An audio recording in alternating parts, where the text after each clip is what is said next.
The rear self-leveling headlight sensor, red arrow, is located in the driver's or the left side rear wheel well. The sensor is connected to a bracket on the subframe.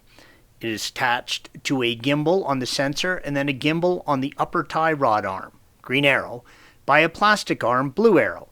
Make sure to give this area good cleaning before you begin, especially if you live in a four-season climate. Disconnect the electrical connection by using a flathead screwdriver and gently rotating in on the release tab, red arrow.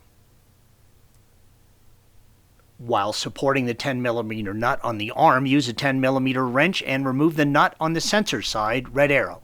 Then slide the arm out from the sensor.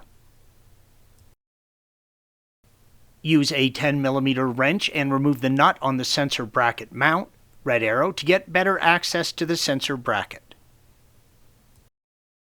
Remove the two T20 torque screws holding the sensor to the bracket indicated by the red arrows.